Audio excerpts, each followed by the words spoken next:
Obvious. Everyone tells you that God is always watching, and that's like a thing that actually like I guess scares me or is kind of like embarrassing at times for a lot of us because we can be in the middle of things or beforehand or after or anything, and sometimes we forget. But like during or things like that, before, God is always and still and will be watching. It's like when you're tempted, I think it would be weird. I try to imagine, like if Jesus would, like God is always watching, but imagine like Jesus physically here, like God is here and everywhere and in the Holy Spirit and everything. But it's hard to actually like believe that sometimes, and so like all of these things that we hide from people, you obviously hide it for a reason, and so you wouldn't do those things.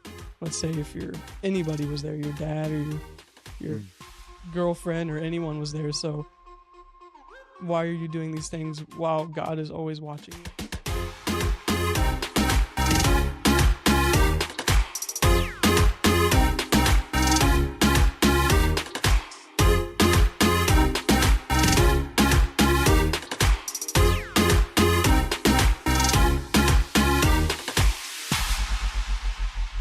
Here, hold my hand. What's up, everybody? Welcome to another episode of Life Stories Podcast. I am David, your host. I'm so excited that you have taken the time out to listen to another episode. So before we go further, though, if you could just hit like and subscribe on YouTube, because it actually does help. And if you're listening to on the podcast platforms, leave a 5-star review. It actually does a lot of help in bringing the podcast up on the algorithms and all that stuff. So if you love me, you'll do it. If you hate me, you won't do it. But anyways, Everybody loves David. everybody, Yeah. I hope. But as you can see, I've got two amazing people to my left. I am so happy that they have came all the way to my house to record this. We have been talking about this for so long. And these are some more CBC student alumni from 2026 who just graduated Oh yeah. at Madison High School. Heck yeah. So we'll start with you, and then we'll go to you if you want to introduce yourself real quick. Yeah. My name's Landen and Ciso. I graduated from Madison. I'm 18 and I'm very excited for this episode. I'm excited to be here. Yeah. I've been talking about it. I've been thinking about it for like 2 or 3 years. So Yeah. I've been really excited. Yeah. Mhm. Yep. I'm Jackie, and I'm David's favorite. I'm Okay. 18. I also just graduated from Madison, and yeah, Yeah. that's it. And a little fun fact, Jackie and I are related by someone else's marriage. We are. That was We're that was family. a very funny story. Yeah. So Jackie's cousin is married to my sister. So, I mean, I know that really doesn't make us family, but there's... I mean, It was a technically. weird crossover that day. Yeah. We were actually, let's tell that story real quick. So it was us and Aiden Price and a few others, Ben and Eric. Mhm. We went to SeaWorld on a Christmas night. And so we were there, and my family had gone separately. And so there was a part where we were walking by like the Shamu area, and we ran into my family, and my sister was with your cousin. You're like, Yeah. and how did that? Because I think I was still kind of walking towards that way when y'all ran into each other. Yeah. I looked at my cousin and I was like, Brandon, like what? What are you doing here? And then he was like, oh, I'm here with like my girlfriend or whatever. I don't think they were engaged at the time or married yet, but yeah. And then David comes along, like finally, and then he was like, yo, what's up, sis? And I was like, this is my cousin. And then you were like, oh, this is my sister. We're family. It was just like crazy. So let it be marked, let it be written. Yes. Yeah. So that was a cool little like Yeah. link. Man, I just want to say how proud I am of both of you. I think that since I met y'all, which I want to talk about a little bit later, it has just been an absolute pleasure, an absolute joy to mentor both of you. I got to baptize Landon. I almost baptized you, but I was there. We were there Yeah. celebrating, and it has been an absolute pleasure to get to know you and both your families. And it's as encouraging as I hope that I was for y'all. You guys have inspired me so much, just as being your leader. And I know I can say this for like Aiden and Michaela and Julia and even the Pollards when we were part of the Pollard CG way back when. And The good old days. yeah, so thank you for putting up with me, this No, it an was a old man blessing. always wanted to hang out with y'all. I was always around. But yeah, that was what, a good old almost 2 years ago? Wow. That was our sophomore year, wasn't it? No. Or no, it was It the was our start of No, it was yeah. yeah, So almost 2 years ago. yeah, 2 years ago. Yes. So real quick, let's talk about that real quick. So we met. That was during you guys actually. I think there was a Wednesday night service at church. That was an adult service at the same time the students was having our normal service. Right. And so let's talk about that. So I remember being at the first time guest Yeah. table, and you guys walked up. So I want to hear your point of view, and then I'll explain my point of view. So we're in the I think the funniest part of this story is that we had when we came in, we had our names on our shirts. Yeah. And that was because we were in this program called PALS, where we just like we do a lot of stuff with like ALE kids, and we would go to elementary schools and just like hang out with kids there and stuff. And so like anytime we did anything like that, like we would have to wear a shirt with our name on it or something. I think we had an event right before that. I think it was at like Hero Stadium or something. Mm-hmm. And then we were like, yeah, we're gonna try out this church thing. And so we went over there like right after, and yeah, we the second we walked in, we first thought we were supposed to go into the main auditorium, and we were like, this is crazy, like there's no way all of this is for students. And they were like, hey, are you looking for the students, like the student ministry? We were like, yeah. And then they just pointed us over there, and we were like, oh, okay, this is it's still crazy, but it's a little better than what I thought it was gonna be. And then yeah, the second we walked in, like the first face I saw was David, and he was, dude, the smile I saw on David's face was just so amazing. It was so like bringing in. And then he was like, hey, I think you told me like, hey, Landon. And I was like, I was there's is this I thought you might have been Jesus or something, Yeah. because I was like, how does this guy know my name already? And then What is your name? and I was like, there's no way. And then I was like, oh wait, Yeah. yeah. And then we just I think we asked, like, how do you know our names? And he was like, our shirts. like, yeah, we forgot about that. Yeah. And yeah, I remember that day, and you introduced Jackie, and I just remember thinking like, oh, these are two very mature kids. And then I think you met Aiden right after, because I think Aiden preached that night. did. That No, was that was the first time we went was with Jackson, when Jackson preached. Jackson. Elliot? Yeah, I think so. Was it? Yeah, that was the first time. Are you sure? I swear. I think it was because you ended up getting your Bible, your New Believers Bible, and I think Aiden went and highlighted a scripture or Yes. something. Some Galatians, I forgot what it was. I have it Yeah. highlighted. Yeah. No, yeah, Jackson was that. I think he might have been the week after that. Then. Yeah. But yeah, I think Jackson that week sick. was with Aiden, and we I'm were just pretty like sitting in. Well, we were probably sitting in the middle or something. I don't think we were that scared to go to the back, Yeah. but we were like, oh, we're too nervous to go all the way to the front. Mhm. And so, yeah, Aiden was preaching, and we were just like all the answers we've been needing had like he was preaching. That was awesome. Yeah. And yeah, afterwards we were like, all the things he was saying, like, now's the time to give your life to God, to Jesus, and we can get you a Bible and we can pray for you. And we were like, yep, that's what we're gonna do. And so we went on a goose chase after to try to get a Bible.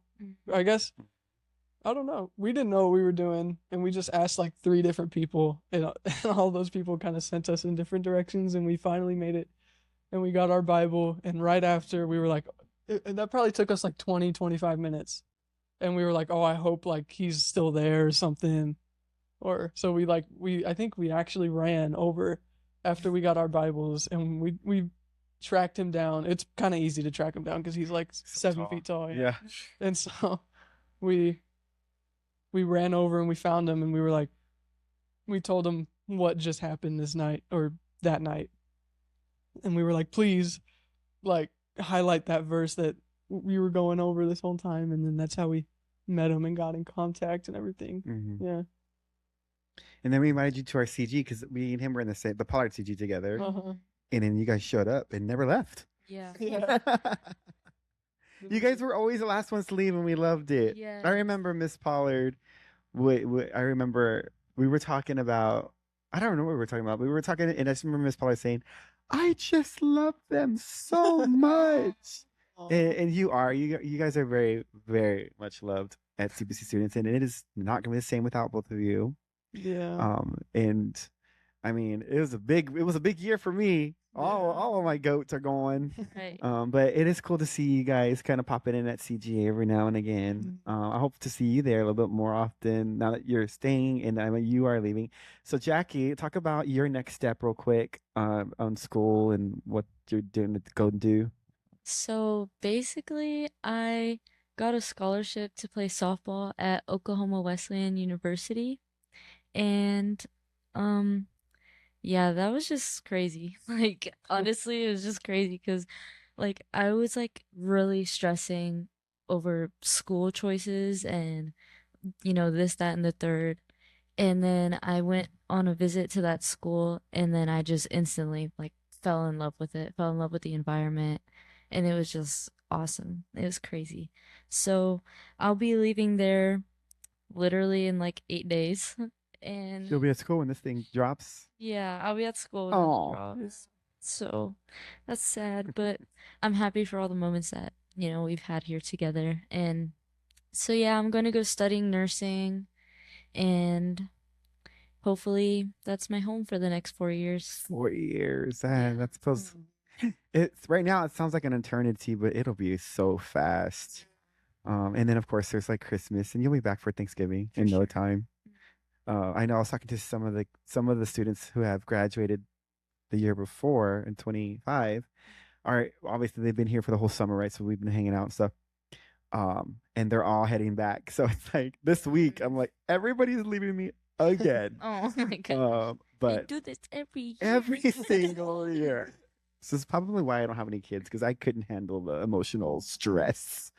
But again, so proud of both of you guys. So in the fashion of this style of the podcast, as we obviously call it the Life Stories podcast. So I kind of want to dig into each of your individual testimony really quickly about kind of like, we know your first like real encounter was at CBC students, hearing Aiden, and I guess we can go over that just a little bit, and then kind of like how you navigated your way to your faith now, because knowing y'all now, I mean, thinking about like when I met y'all to where you guys are now, because I mean, Jackie, you've preached at CBC Yeah. students, and to be such a fresh, Christian, like for you to be able to do that is like, I've been walking with Jesus my whole life, and I just don't like preaching.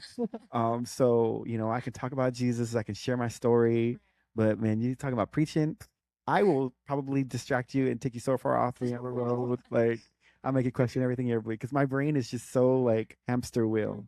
I mean, I'm sure in these episodes, you can see me, I'm going this way, and then like in a split second, I'm over here.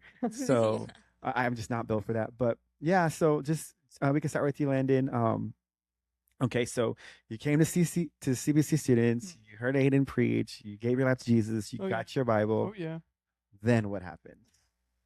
So then what happened? I feel like I should probably start from like the beginning. Yes, let's do that.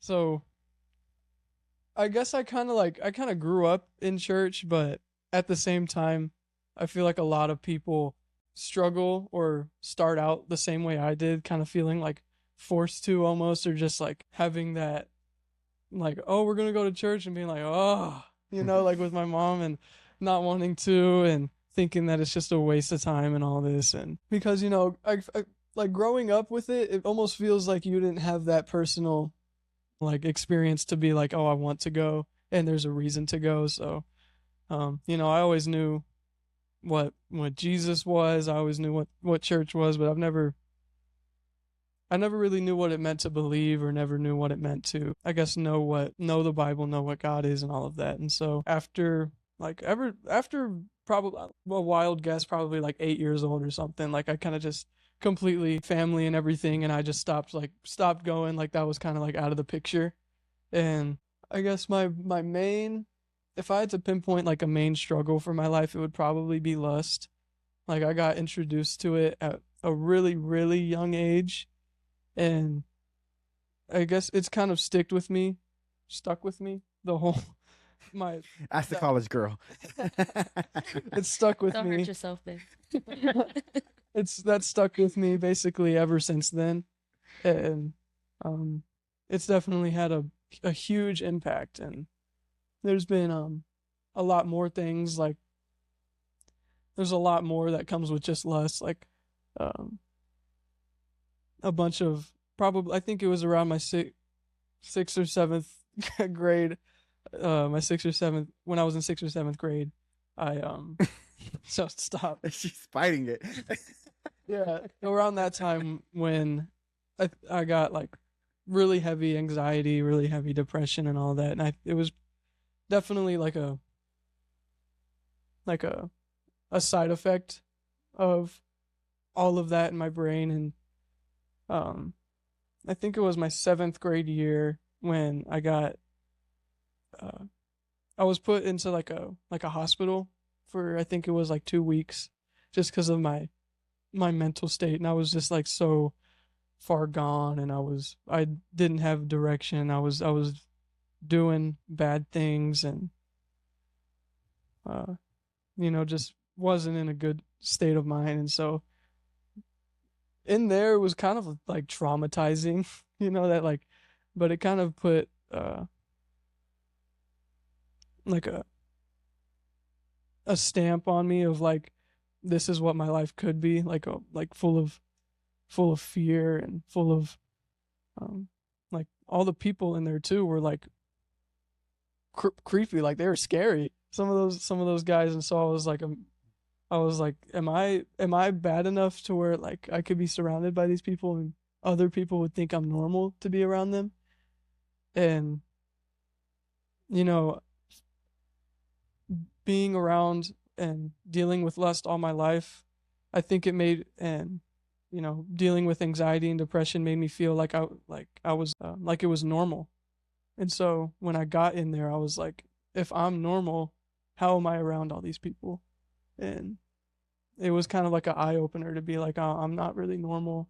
Like what I'm going through isn't normal, and I need help. And so for a while, I didn't go like the God route, and you know, I got like actual help, like the counseling and all of that, and that helped a little bit, but not as well or as good as how God can help, obviously. But I got like prescription and meds after all of that. I think you were in the picture by that time, where I like came back and during all that crazy stuff, and I was gone for like a month, I think. So, like I had like a month out of school just because of like all this stuff. And then yeah, eighth grade, um, like I wasn't necessarily like, I guess I was better, like, but I was still struggling with lust, or like still struggling. And the year after ninth grade, so going into sophomore year, is when we started dating. And you know, how old would I have been? Like 15? So like Turning 15. turning 15, so like 7 to 8 years of being around lust, and you know, having that in my life kind of impacted me and Jackie, and our relationship and stuff. And it definitely got in the way a lot. It took a lot out of, definitely, Jackie to to want to help, and to want to stay, and I guess see my potential. And so yeah, there was just one day where, I guess out of the, not out of the blue, but just out of buildup of things, that Jackie actually brought it up to, she I think we were some something, I don't know, but she just asked me like just out of nowhere, just, hey, do you want to start going to church with me? And like normally anytime my parents would or something, I would be like, not really, but like I kind of just instantly jumped to it and said yes. And I'll admit it, like the first time it was kind of just like, oh yeah, because like Jackie wants to go. But I think God definitely used you to try to get us and me into church, and I think that was the perfect time because any time before that, I think I would have been too immature to realize that that's the place I needed to be in. Hmm. And so I think God put me through so much, emotional like damage to like put me in a mature state to realize that when I do get into church that that's the right place for me. And so although the first time that we did go in and meet David that I was going in more so cuz like I'm doing this for Jackie kind of thing. But like as Aiden preached and all of that, I was like, sorry, but I like completely forgot about Jackie. And I Yeah. was like taking that all in for me, and I was like, that was such a life changer after that. And you know, ever since then, like it's not that lust has just instantly disappeared from my life, but there's definitely been like it's like I was fighting a battle by myself, like blindfolded with my hands behind my back.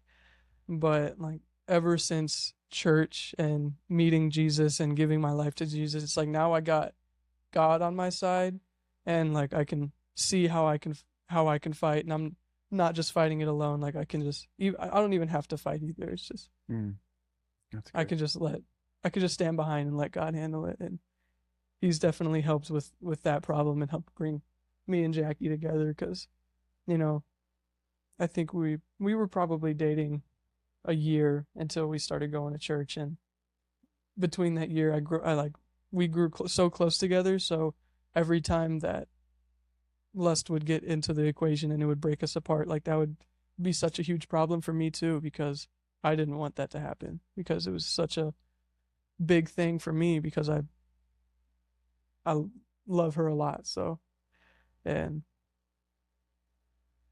yeah, after giving my life to God, it's been so much better. I think you can agree that it's been so much so much better. It's definitely there's definitely been times where it's we've been tested, but like nothing at all like what it's been before, and it's been I wouldn't I wouldn't ever say it's sunshine and rainbows, but it definitely feels like we can at least see the rainbows now, and Mm, we're almost there.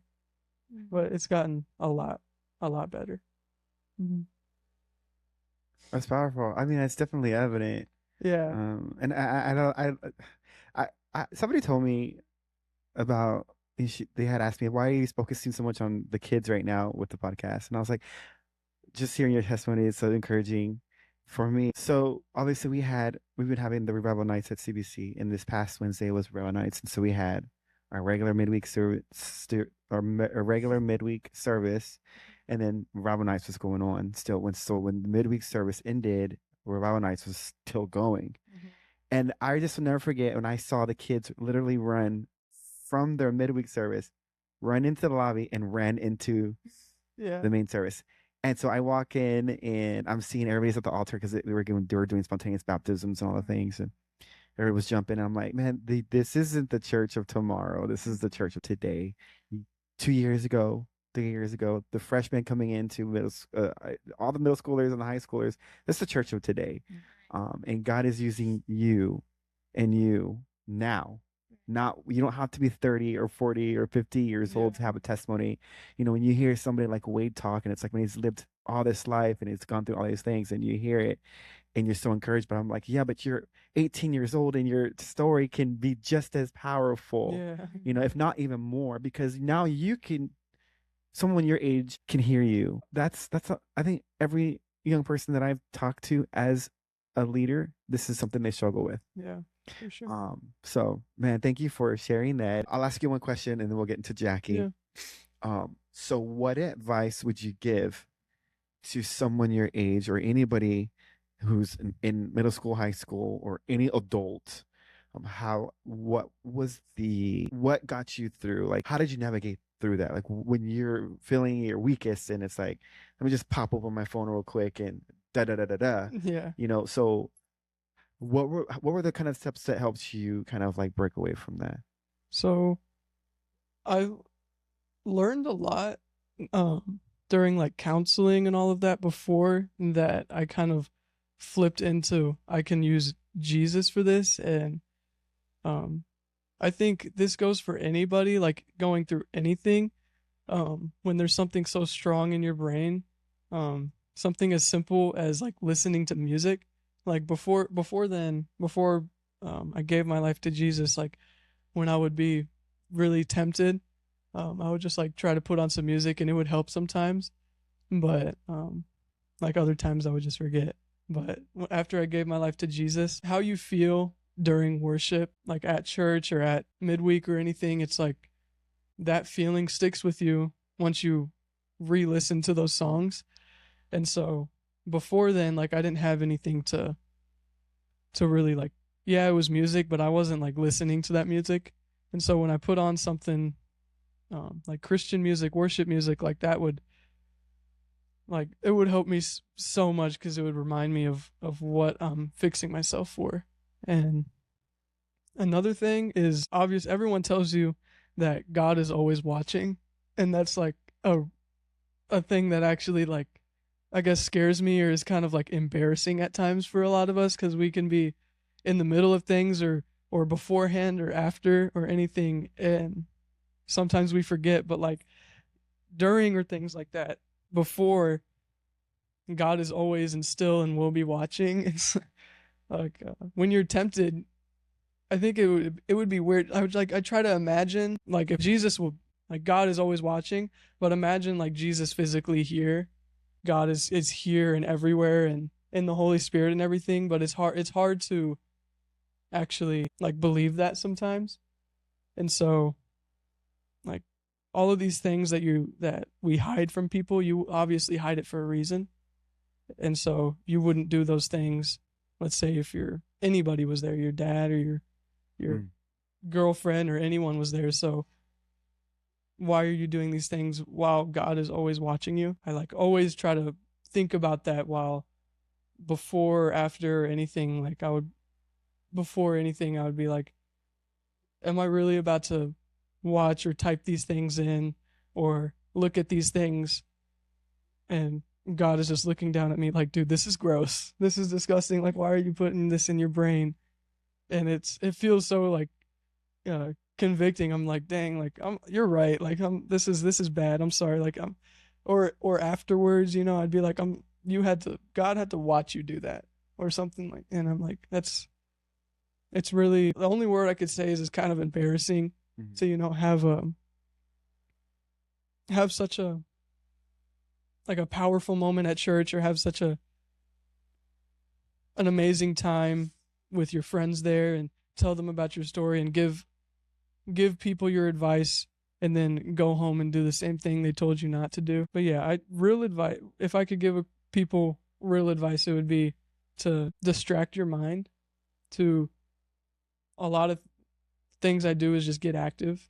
That when the Bible tells you to flee from your sin, it doesn't say to like stay where you are and just like call on God, but it tells you to like genuinely run, to flee. And whether that means like flee to someone or even just like get out of your room, wherever you're doing it, like you actually have to flee because that's what the Bible tells you, and it helps.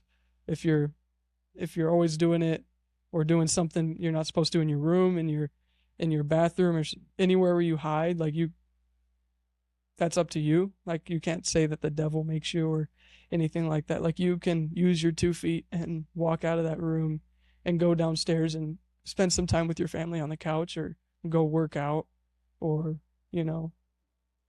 anything you can do that's putting your hands and putting your brain into anything other than that is just like, is all you got to do is just listen to the Bible and flee. It's so much. It sounds simple and it is simple, but we just make it so much harder than it has to be. All you got to do is just put 2 feet, 1 foot in front of the other and just get flee from wherever you are, and it because you're comfortable doing it in your room, but if you just put one foot in front of the other and just sit on your couch, like you're not gonna do it in the living room. So Come on. you know what I mean? Come. Yeah. Hey, Yeah. preacher Landon. Oh my God. I think I'm ready for an altar call.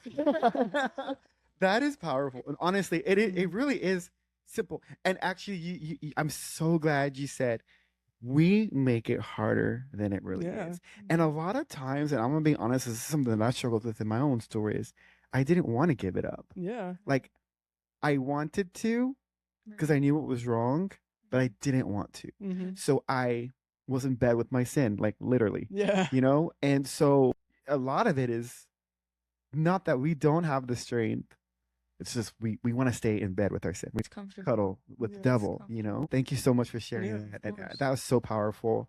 And you were saying like the feeling that you feel during worship, like that reminds you of the scripture where it says, "Well, the joy of the Lord is my strength." Yeah. Because a lot of times, like we go to camp and we have these camp highs, and we're in this or one weekend or whatever it is, and we're like, "Oh, I can conquer sin. I'm untouchable." But the moment we get out of that and we're at home and we lose that high or that joy, it's like Yeah. all the weakness. Right. You know what I mean? So Mhm. so yeah, putting on worship music to remind you of that joy, you know, Yeah. reading scripture to remind you of that joy, because honestly, it really is true. The joy of the Lord is strength, because when you have the joy of Jesus consistently, you can overcome anything. Yeah. Thank you. Thank you. That was Of awesome. course. All right, Jackie, you're up. Yo, that was crazy.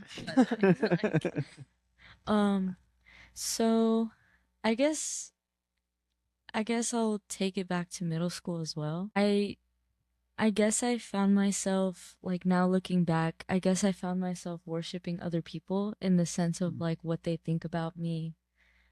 What I think other people think about me, I don't even know. And like I guess I've always struggled with like self-worth and self-image and just really doubting myself so much and the way I looked and the way I acted and you know all these other things. And I always found myself going home and being like looking in the mirror and never liking what I saw. And it was just so discouraging and so terrible to live a life like that. And it like it came to a point where like I didn't even want to anymore. Like I didn't even want to try. I didn't want to like, you know, like be around anything, anyone. And I just became so self-isolated. And it's bad the things that you can think or do in your self-isolation. Mm-hmm. And yeah, I found myself struggling so much with that a lot. And I've always known that there's a God, but um like I grew up in a Catholic church, so it was more strict and more like don't do this, do this, you know? And it to me it was just like why do I want to be told just what to do, what I can't do? You know what I mean? Like to me it was just kind of boring. And I just lost interest in it very, very quickly. And so that just was never really a part of my life um growing up or like it was. But as Landon said, like whenever my parents would say let's go to church, I'd be like, oh my gosh, like are you serious? Like it's so boring. And so yeah, in 8th grade um I was like, I'm done with living like this. Like I can't do it anymore. So one of my friends, Gracie, she had invited me to a midweek back when we were in 8th grade. And so I went and like it was fun and everything, but I don't think I got it. Like I don't think it clicked to me actually what was happening. So yeah, I showed up to that church and then I was just like coming from a Catholic church, I was just like, whoa. And middle school. Yeah, I was like, this is weird, yo. Like, what are these weird people doing? And I didn't understand like the concept of like, worship and, Happiness. happiness, like joy, like in that sense. And it was just so weird to me. So, I went that time. I was like, oh yeah, it was fun. I was here with my friends. Yeah, like it was fun. And then I never really went back. And then I kept going back into these cycles of what is my purpose of life? What am I doing here? If I was gone, would anyone miss me? Like things like that, like just terrible things. And yeah, so then after our freshman year is when me and Landon started dating. Um and you know, obviously it was puppies and rainbows and butterflies when we started dating, the little puppy love, and it was just so awesome. And he really like got me, like him alone like got me out of a lot of that like self-doubt and like self-worth issues that I was having. But obviously they were always still there, and I've always been the type of person that's like, oh, you have to like deal with your emotions alone, and like it's like nobody's gonna care what you're going through because they have their own stuff that they're going through. And so for me, that's also always been a struggle, is just staying quiet. Me and Landon started dating, and then we did stumble across a few issues about like lust and everything, and that honestly just kind of like broke me. And it was really hard for me because I'd never like experienced anything like that before. Like I've never really been introduced to like lust like that. So it caught me off guard, and it was like, "Oh my gosh, like it's a real thing." Like obviously, like it's a real hard thing that people go through, and it's not just me and my feelings and what's happening with me and my self-worth. It's also other things that people deal with too. And obviously that was like a kind of like a rude awakening for me of like, this is really real and it's not okay. And so I remember like bawling my eyes out, and I was praying. That's the first thing I did. I was praying to God. And I was like, God, like I'm basically like, God, I'm mad at you right now. like why are you letting this happen, and this and that. And then I literally heard God's voice for the first time ever, and it was so weird. And it was like, come to church. And then I was like, what? Like me? And he was like, yeah, but bring the other guy too, which is like him, Other guy. the other guy. And I was like, okay, well, like, what church? He was like, you know what church. Like, literally, so clearly, you know what church. And then instantly I thought of CBC. So then there we are, the next Wednesday service. I'm like, hey, like, or like, I ask him, and I'm like, hey, like, can you start coming to church with me? And then obviously at first he was like, I mean, like, do we have to? And I was yeah, like, yeah. And then, next thing you know, we were there at the next Wednesday service, and it was just, it was so, it was so eye-opening to me, especially getting to know and to talk to Aiden Price about his testimony and everything. It was just so like, feelings are okay to be said, and feelings are real, and this type of stuff that I'm going through, other people are going through too. And hearing his testimony and how, he's dealt with it, it was just so encouraging to me. And it was just very eye-opening. And it was like, wow, like this is the God that people talk about all the time. And this is like another level of love and freedom that I can't even like express. Like I remember leaving church that night, and it was like, I feel so much lighter. Like my heart doesn't feel heavy. I don't feel like I don't have the feeling of like numbness and like not wanting to be here. Like I actually genuinely want to be here, and I want to be here for church, and you know, everything like that. And it was just so like uplifting. And ever since then, like we've been going to church, and obviously things have still been hard as far as you know, anxiety and evil thoughts, but like it's nothing too big for our God. And it's crazy to me how like we can have a personal relationship with God.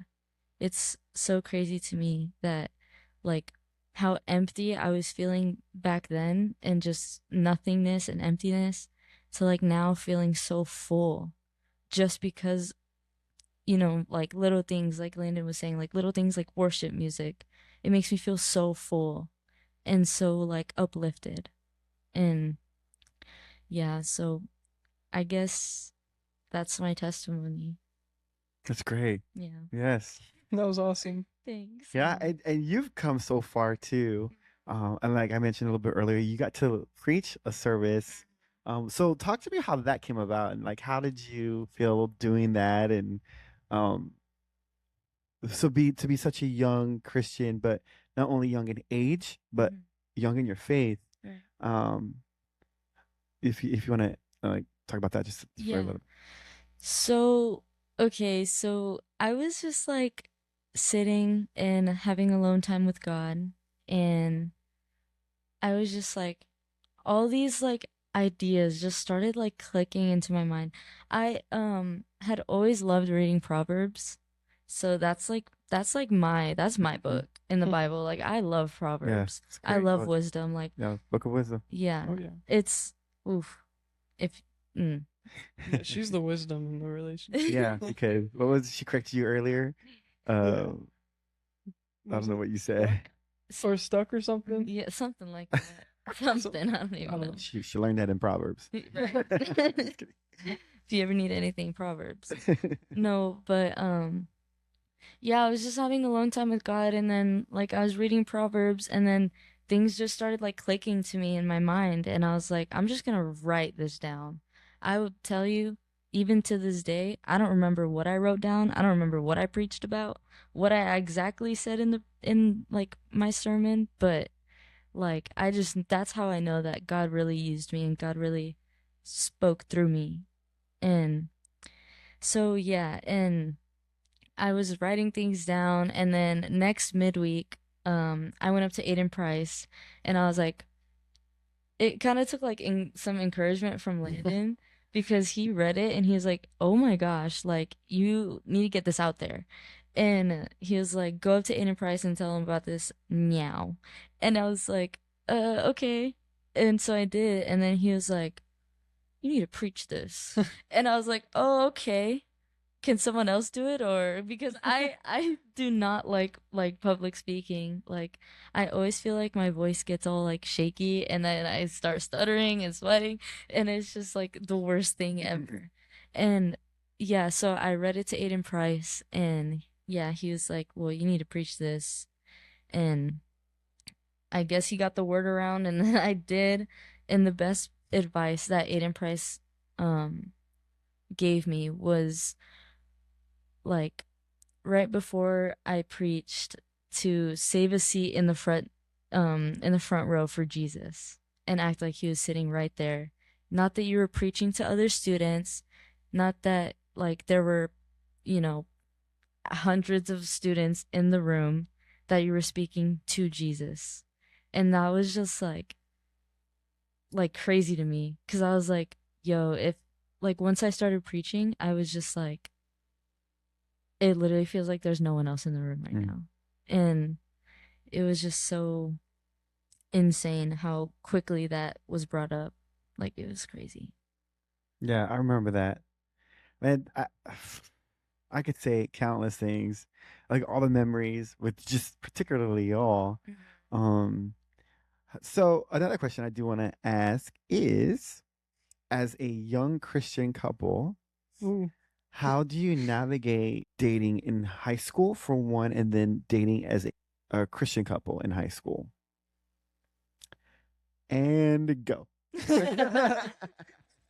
Do you take So wait, like you mean like how did dating go as a Christian like Like, just in high school? Yeah, because I mean, obviously, dating nowadays means no boundaries, right? Oh, yeah. all the Hookup things. culture. Exactly. Like, so obviously, like when you go to school, in a school like Madison, not anything against Madison, but I'm just saying, No, like, I know.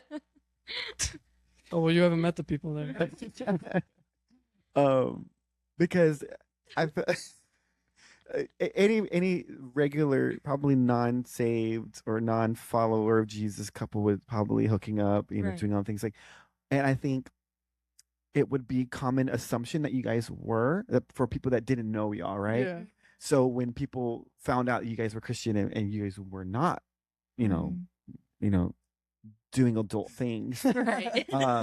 Ew. yeah. So what were those conversations like? Did you ever have those conversations, or did anybody ever Yes. like question that? Like, so how did that go? I mean, it all like ever since like the whole lust problem, it's always been that whole thing has always been like a problem. And she's definitely been the stronger one because like with me like struggling Yeah. so much, I've definitely been like um I've definitely been so tempted and like struggled a lot, but she's been like the real, I guess like the real, like we need to stay like pure and everything, and we need to stay good, and remind me of why we're being pure and everything. And I'm like, okay, you're right. And it's been, I think, ever since probably like a good while, probably like a year or something. It's been, I don't think we've had a real problem with it. Like being like tempted, even being anything like that. Because at least for me, I know now that that's not what being in a relationship is about. And all in high school and everything, like that's, I'm sure that's what people assume and assumed. But once people started to get to know us, and especially our close friends, like they've definitely all, our close friends have definitely asked, and we've kept it real and been like, no, like there's been close, I guess close encounters, but um like no, we've stayed good and pure, and she's been really good at that. And I guess being normal in everybody else's eyes, like we're definitely straying away from that. And I think that's weird in some people's eyes, Yeah. that, and but at the same time, I think it's given hope to some people. And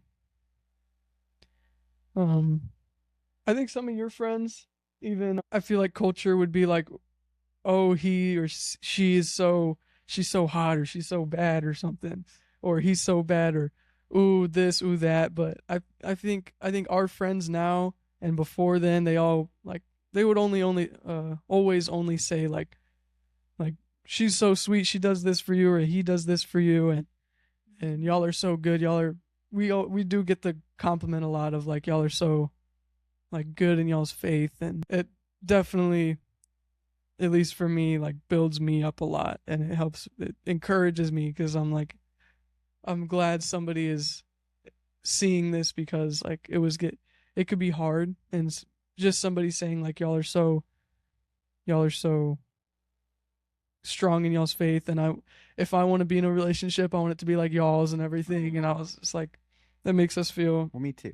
it makes us feel really, at least me, it makes me feel really encouraged and wanting to keep going. And yeah, ever since a long time ago, it's definitely, I don't think it's been a problem. That's But good. yeah, at least for our parents, it's been it's been hard to kind of believe that, after 3 years.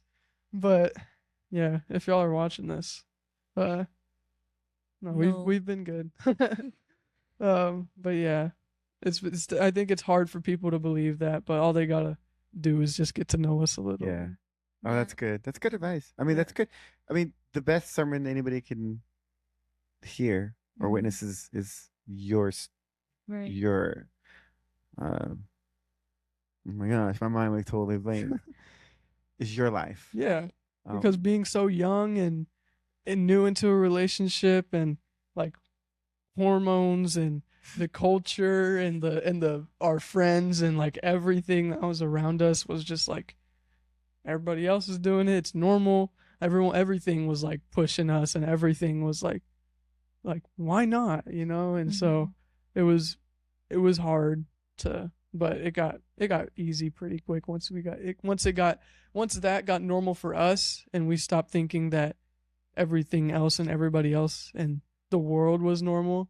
Once we stopped thinking that and realized that like what we're doing is normal, and what we're doing is right, and that's what we want, it got pretty easy after that. Yeah. that's good.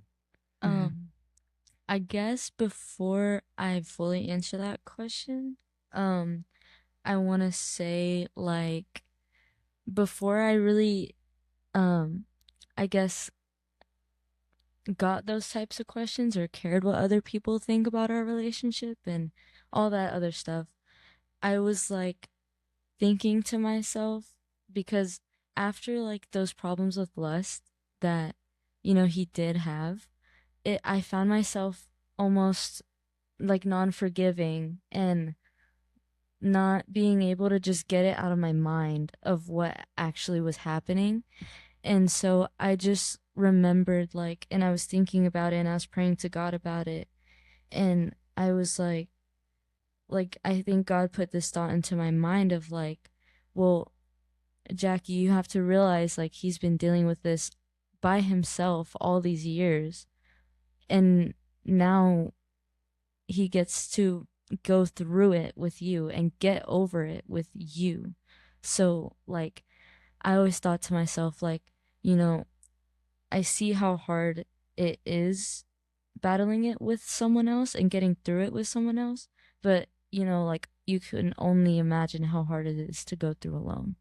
So I feel like that's something that I've, been living up to a lot recently, and it's helped me be forgiving and helped me be so, I guess, open-hearted and open-minded. Um, so yeah, and then again with um high school, you're obviously going to be around a lot of gossip. So you hear like your friends talking to you and you're sitting right next to them and they're just like, "Oh my gosh, me and my boyfriend just did this, that." And I'm like, "Wow, I don't even know what to say to that." And then I remember this one girl asking me like, "Oh, like y'all don't do that? Like that's not normal for y'all?" And I was like, "Honestly, no. Like it's not normal and it shouldn't be normal for anyone because like you it's so hard to it's hard when like when God gives us something so beautiful and we mess it up so early in our lives. Like I feel like, hookup culture is just a way of like I guess coping like with things or like, anxiety, depression, and I feel like it's just to fill like yourself instead of feeling fulfilling what God has planned for you. And so, we've definitely had people ask us, how do you not do that? Like how? It's like it's impossible for me, And our answer is like, or my answer has always been we we go out. We we don't we try not to like have too much time where we're just sitting there together like alone, like, and if we do we'll be like, hey, let's watch a Bible study, let's watch Bryce Crawford podcast, let's watch the Life Story podcast, and like let's turn on something that that we both can just like sit there and enjoy each other's company. And um another thing we do is we like um we like to just talk. Like I know that sounds so uh I don't know, boring, I guess, but we just sit there and we talk about, like almost like checkups on each other, like, hey, how are you doing mentally? How are you doing physically? Like, and like I feel like that helps so much, just deepen the connection without having to do any of that, extra stuff, like without having to get into lust. I feel like just getting to know someone's heart is so much more intimate than, you know, seeing body parts that aren't meant to be seen, until a certain day. And I feel like that's just for us. That's how we get out of it very quickly. Another thing for us is we like to eat. We go out to new places. Like I would say, how many times do you think we go out? Like a week? Probably like 3 or 4 times. Probably like 3 or 4 times a week. And that's that sounds bad, but like you don't even have to spend money like that. Like you can go out to a park You can drive into a parking lot that has a nice view of the sunset, bring your Bibles, and study and get to know the love of God before you try and make out what love is in our world today. And I feel like those conversations that we do have with our friends, definitely uncomfortable, but like I feel like that's just another opportunity for us to get people to know God. And it's in those uncomfortable conversations and situations that, you know, God can be, you know, I guess planted into everyone and everything. So, That's yeah. really Yeah. good. Yeah. Wow, you guys are so inspiring. Thank you. It is so.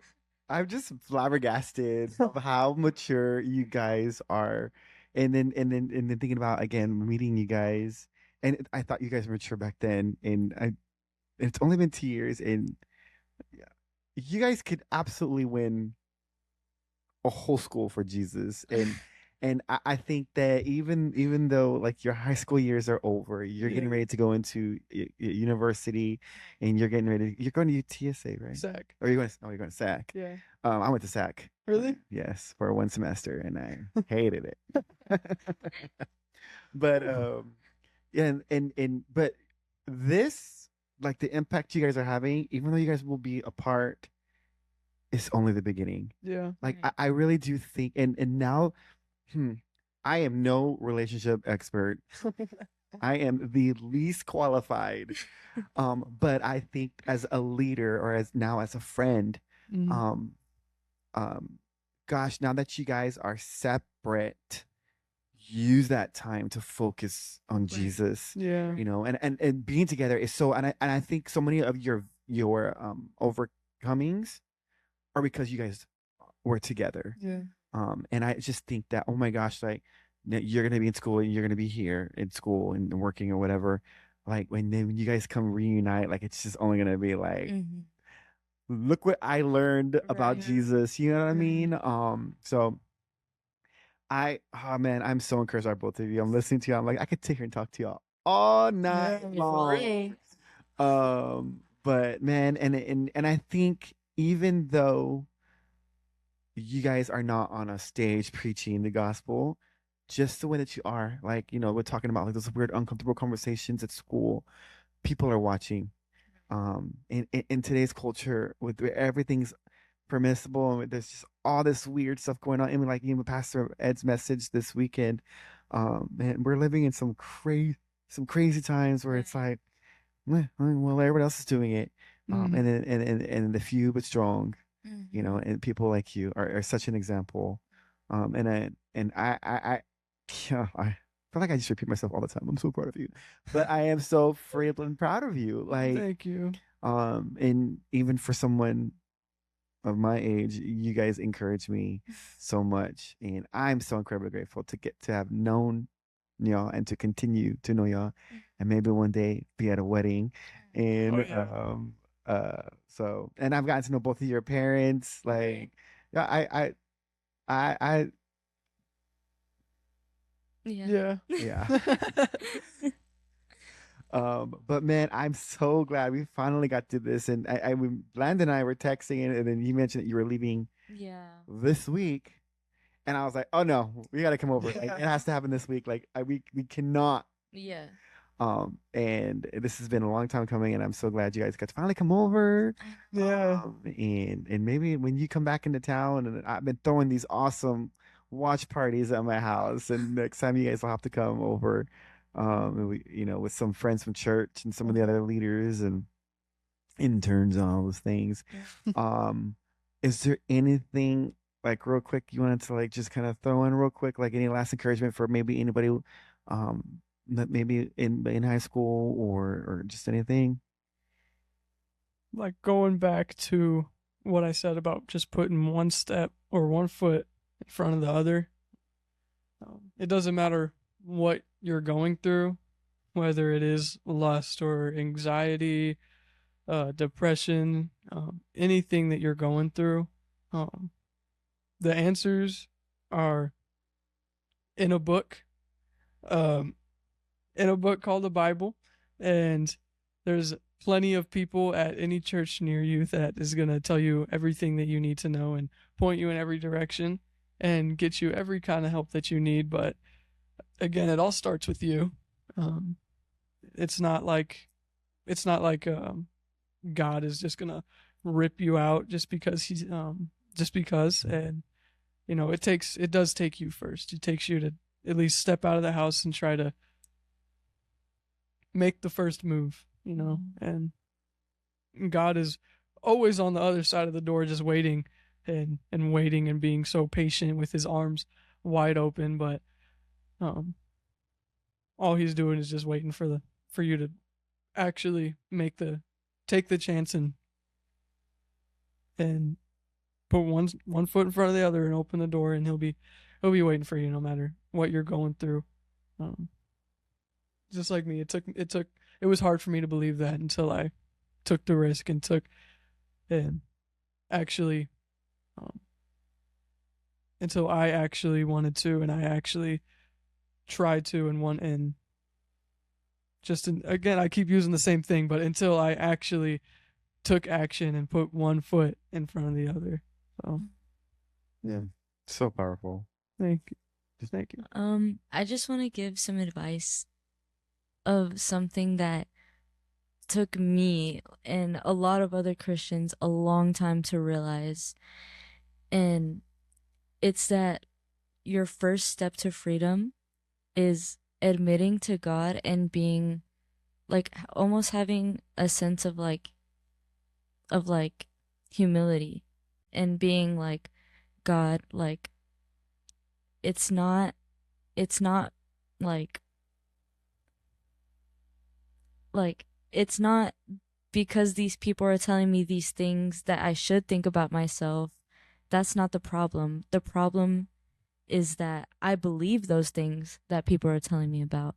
You need to go to God about the root of the problem and not a side effect of the problem. Being honest with yourself and being honest with God about the root of the problem is the first step to feeling freedom and to feeling like God is actually there for you and with you, which like he always is going to be there for you, and he always is going to be there with you, but you have to take that step of being like, okay, God, like I'm going to be honest with you and with myself about this problem. And another piece of advice that I would give you is I guess to have a friend that will be honest with you too. Mm-hmm. Cause like I've been so honest with him about a couple of things. An example being like he would come up to me and be like, I'm so mad at God right now. I feel like he's not here for me and this and that, and I'm like, "Oh, but your Bible's closed."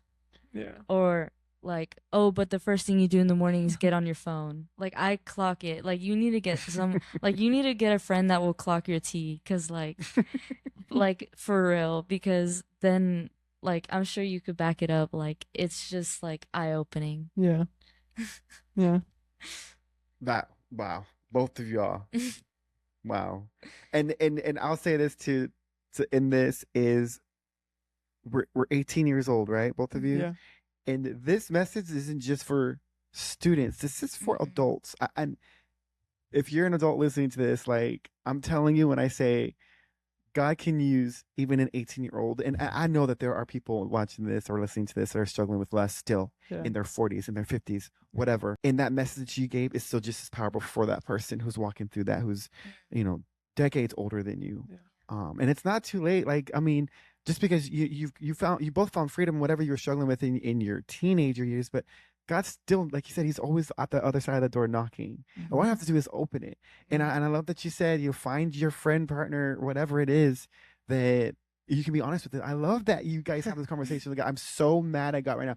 I can't tell you how many times I've had screaming matches at God in this very living room, where I'm just like so angry, Right. but then after those conversations, I feel so free, and Right. it's when it's like God's like, are you done?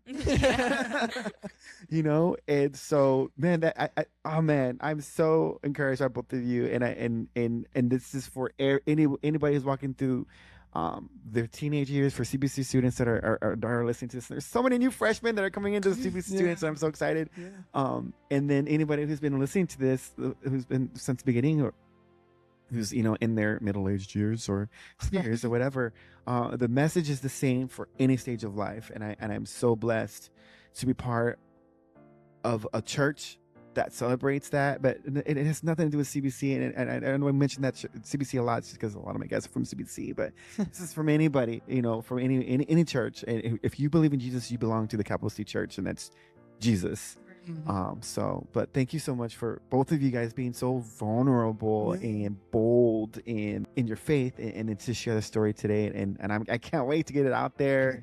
But thank you, and I'm just so excited to see what God does for you, Jackie, at school, and then you landed here, and I'm like, so it's such a bittersweet season, because I'm like, there's the people that graduated 2 years ago that are going back to college, and then the ones that graduated in 2026 are going to college, and there's a lot that are staying, like you, Landon, and there's so many that are leaving, and so it's like so sad. But I'm so happy, and I'm gonna be like watching your Instagrams, and and I'm sure when Landon and I hang out, I'm gonna be hearing all about it, because I'm gonna be asking about it. Oh yeah. So thank you again for sharing, and thanks to your parents, because I know your parents have a lot to play in your role. Like I know your parents more than I do your parents, but I met your parents, and all amazing people, and I think it definitely helps to have present parents. For sure. But so to end this out, I do ask my guests to pray. So I don't know if each of you want to pray, or if one of you want to pray out. You want to go first? Oh, both of us? Yeah. Okay. Gonna pray. Okay. Yeah. No, you go first. Okay. All right. Dear God, thank you so much for this opportunity to talk about you, to hopefully bring some people closer to you. Thank you so much for David, and for getting us here safe. Thank you for this podcast, and today I thank you. We thank you so much for the ultimate sacrifice of dying on the cross, even though we have done so much wrong in our life, that we can always have a second chance. And thank you for God. Thank you for that, God. And I pray tonight that we get home safe. I pray that this message really impacts some people. I pray that everyone stays close in our faith. And I pray that you meet us and speak to us through our dreams and visions, God, and just keep a hand on our shoulder, watch over us. And yeah, God, I pray that you just stay present, and we stay present for you. Dear Heavenly Father, I first of all want to thank you so much for getting us here safely, and I also thank you that David opened his house to us today, God. And today, God, I want to pray that this can reach so many other people on the other side of the screen watching this, and it can not only reach them, but reach their hearts, God, and impact their hearts, and put an imprint in their heart, mind, and soul, God, that they just need to come and be honest with God and open their Bible more. And God, I pray that you can use us as encouragers, and that you can just put a hand on every single person's body that is watching this, God. In Jesus' name I pray. Amen. Amen. Awesome. Amazing. Hey guys, thanks for taking the time out to listen to another amazing story from another amazing guest. I'm so thankful that you join me every time that I drop these episodes to listen to these amazing stories. I hope that today's story encouraged you in some way, shape, or form with something that you might be going through, or if you know someone who might be going through something. I pray that this message that was shared today gives encouragement and gives you hope for whatever you're facing today. Hey, I just want to remind you to like and subscribe. It absolutely helps a lot with the show. and getting the algorithms all in place and all of those things. I just really appreciate all the support from the bottom of my heart. This is just something that I love to do, to share the good news of Jesus and to let people know that you're not alone in whatever you're facing. I hope you were encouraged by today's story and know that you have a story. We all have a story, and it's one to be shared. Thanks, guys. We'll see you again.